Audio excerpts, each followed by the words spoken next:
Gaurkoan Bidasoako ahotsan gure platoa aldatzeaz gainera, elkarrizketa berezi batekin gatoz, izan ere martxoaren 8an emakumearen nazioarteko eguna ospatzen da.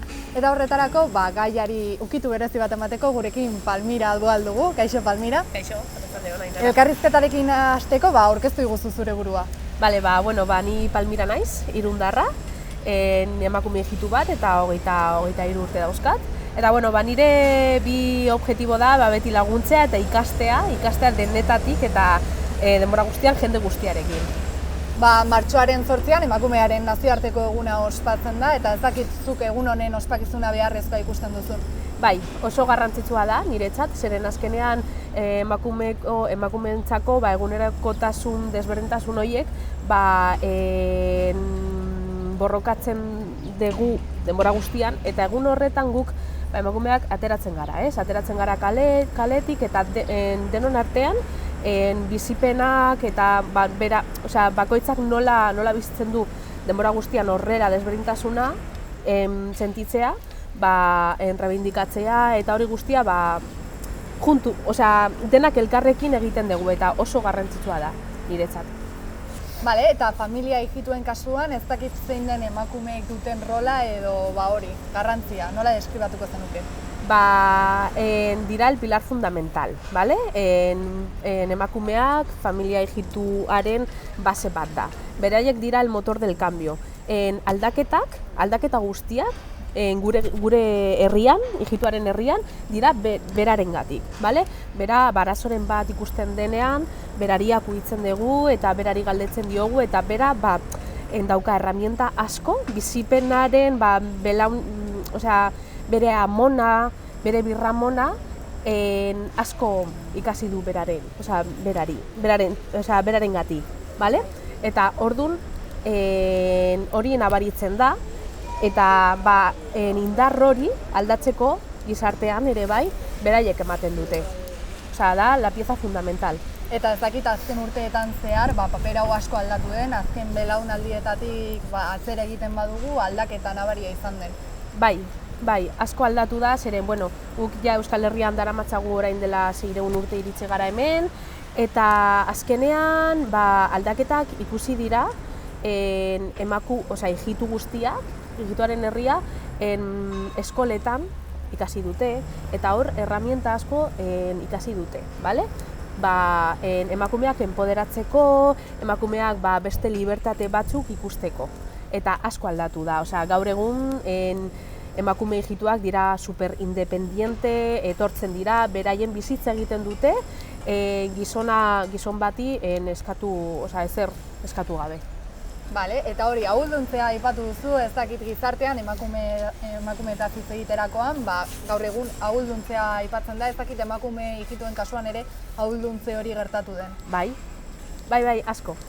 Asko gertatu da, zeren azkenean hori esan dut lehen, Euskal Herrian daramatzagu hori, urte pilo bat, eta eskoletan inklusio bat ikusi dugunean, gure konozimenduak, gure edukazioa aldatu da. Eta lanpostuetan gaude, ikasketan, unibertsitateetan, leku piloetan gaude. Asko aldatu da eta nabaritzen da, ez? Azkenean nire ama onartu du hau guztianik egiten dudana. Eta nik nire, dentro de mucho, nire umeak, nire semeak, nik hori inkulkatuko diet base hau.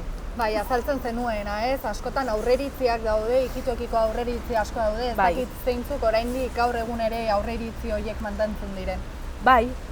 Azkenean zuk fizikoki ez da nabaritzen zuk ijitua zarela, zeren ropa ona ipintzen zarelako, lanpostu batetatik ateratzen zarelako, edo ez dakit, azala zuri samar baldin badaukazu, ez dizute esaten zuk ez zara ijitua, ez?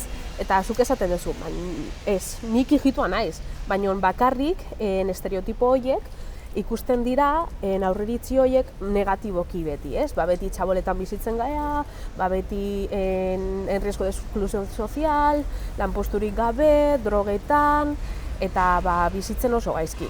Eta azkenean hori, por desgracia ez da aldatu. Guk pauso handi bat eman dugu, baina zu kalean egoten zarenean, beti, hori.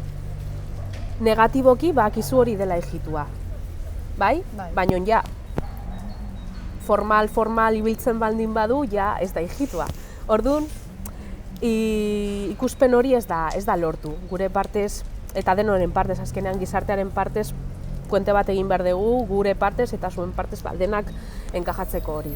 Eta esaten zenuena, ez? Azkenean aurre iritzi horiek, zure eguneroko bizitzan eragina dute, ez? Adibidez, nola? Bai, azkenean nik hemengo jende, irundarra naiz, hemen bizi naiz, jaio naiz, eta azkenean pertsona batzuk ezagutzerakoa, beste harreman zirkuloetan mugitzen naizenean, nik ez dut esaten hijito naizela, zergaitik. Nik uste dut hori ez dauka garrantzitsurik, baina nire azalarengatik, kolorearengatik beti esaten didate, ez? Ui, ¿y tú de dónde eres? Nik esaten dut, nik hemengoa naiz. Seguro? Eta nik esaten dut, hijitoa naiz, baina hemengoa naiz, ez? Eta azkenean hori ja ez da zergaitik ez naiz hijitoa. Hijitoak nolak dira. Zeinek dira hijituak. Bakarrik, horiek negatiboki ikusten ditugu, eta positiboki, nun daude. Ez, azkenean nik harremanetan, batzuetan lehenengo sensazioa da, zuk jakiten baldin badezu nik hijito naizela, nik demostratu behar dut ona naizela. Eta baliogarritasuna dut egiteko lan hau, edo hitz egitea hemen, edo beste leku batean, ez? Eta azkenean hori,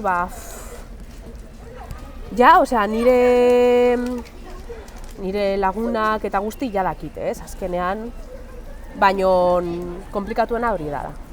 Bai, eta gero, kontatzen zenuen, aurreiritzi horien barnean, askotan esaten da, adibidez, hijituak igual izan daitezkela gizarteko parte arrazista bat, hau ez estatuko zenuten, matxista bat, igual matxismoarekin loturik daudenak. Bai, ezin da konparatu. Hijitu feminismo, eta nik deitzen diot txuria, ¿vale? Con el feminismo blanco. Ez da, nire borroka feminismoan, emakume hijitua izan da, emakumeak ikastea. Y el feminismo blanco daude borrokatzen por un saldo igualitario. Azkenean ezin da konparatu, bai? Orduan, guk ez gara matxistak, bai? Gizarte guztia da. Eta hori oso entzunda dago, ez lo típico que se dice, baina horrela da. Bakoitzak, emakume guztiak, kultura guztiak, beste posizio batetik parte hartzen dute, bai? Hasten dute. Eta orduan ezin dugu konparatu eta esan ez más matxista que mi kultura. Zeren bakoitzak bere eskaloi desberdinak daude. Bueno, eta baloreak aipatuta, adibidez, feminismoa, berdintasuna bezalako baloreak familiatik landu dituzu etxean. Bai. Azkenean hori da, beti dago emakume bat, ez? Nun ja bere empoderamendua aurkezten du etxean, ez? Eta hortik aurrera, gizonak, familian dauden gizonak, onartzen dute plenamente. Zeren azkenean, nahi dute oberena zuretzat, nahi dute oberena bere familiarentzako. Ez, orduan, nire aita, nire anaia, daude enkantados, baina ez bakarrik nirea, ez? Azkenean, familia guztietan emakume bat, hasten baldin badu zeo zer egiten, positiboki, da oberena guretzat. Gero ez dakit, desberdintasunak aipatu ditugu, evoluzioa, gizartaren evoluzioa, eta bilakaera horren barnean, rolak aldatu zuen diren bezala, ez dakit gaur egun emakume hijitu baten rola eta beste edozein emakumeren rolak berdinak diren edo nolabaiteko desberdintasunik ikusten alduzuzuk. Bai, kulturalki azkenean desberdintasun handiak daude, bai? Basearengatik, ez? Feminismo hijitua eta feminismo txurila ez dago base berdinean. Orduan, ez gaude, alapar. Orduan, nik uste dut bakoitzak bere, individualki, emakumearen individualki, ez kulturalki. Individualki, bakoitzak bere prozesua dauka. Zeren bakoitzak bizipena ez da izan berdina. Eta bere kultura bagian izan da mas matxakadakela mia. Ulertzen, hijitua izanik, ni naiz privilegiatu bat. bai, baina nagian nire ezakit nire lehengusina ez du izan nire bizipenak. Orduan, eske gure kulturan ere bai, ez dago feminismo igualitario. Bakoitzak berre prozesua dauka. Empoderatzeko prozesu desberdinak dira, baina emakume txuriak ere bai. Eta nik hori ulertzen dut. Vale. Eta berdintasuna hitz egin da, ez dakizut gizon eta emakumezkoen guztizko berdintasuna posible ikusten alduzun edo oraindik zailtasunak ikusten dituzun horretan? Bagoaz. Nik beti esaten dut bakoitzak badaki zer nahi duen, ez? Azkenean borroka bat da eta guk ez goaz azkar, baina bagoaz. Hobeto da, pasito a pasito, baina nik, esango nuke baietz. Egunen batean, borrokatzen baldin badegu denak elkarrekin, emakume elkarrekin eta sororitate handiarekin, azkenean iritsiko gara berdintasuna lortzea. Eta zentzu horretan, ez dakizuk zer ikusten duzu hobetzeko emakumeen egoerak benetan hobera egiteko? Nik uste dut, lorpena edo aldaketa garrantzitsuena izaten da guk kalean egoten garenean, emakumeak. Azkenean daude errespetu falta izugarri, batzuetan beraiek indartsuak sentitzen dira, gu baino gehiago, normalki, eta guk ez gara, ez daukagu libertate hori batzuetan ibiltzeko kaletik, como cualquier otra persona, ez? Eta ese miedo azkenean kaltetzen dizu izugarri. Eta generazioz generazio hori guk ematen dugu, ez? Gure seme alabei, ja esango diogu, cariño, niña, no vayas sola a esta cierto lau, zeren ja agian dago gizon bat. Nire ustez, kaleko libertatea eduki behar degula. Vale. Eta martxoaren 8 begira ez dakizuk zerbait berezi egiteko asmoa duzun edo nola ospatuko duzun egun hau?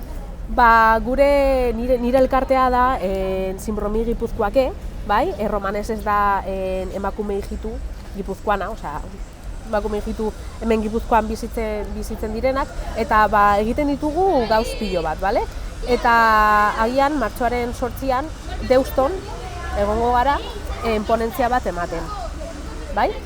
Ponentzio hau dauka titula Resistentzia Romani, eta hori historio guztia kontatzen dugu, los medios de comunicaciones ere aurkezten dugu, eta emakumearen rola zein izan zen historialki eta orain zein dena. Eta hori da proposamen bat daukaguna eta seguro hartuko degula. Bale, eta Bidasoako Ahotsak saioaren barnean beti gure elkarrizketatu guztiei galdera berdina egiten diegu. Eta saioaren izenaren harira, ea zer lotzen duzun zuk Bidasoa hitza entzuten duzunean, zer dator zure burura? Ibaia. Besterik gabe. Honekin geldituko gara, Palmira, eskerrik asko gurean egoteagatik eta jakintza guztia parte hartzeagatik. Ni esker zuei.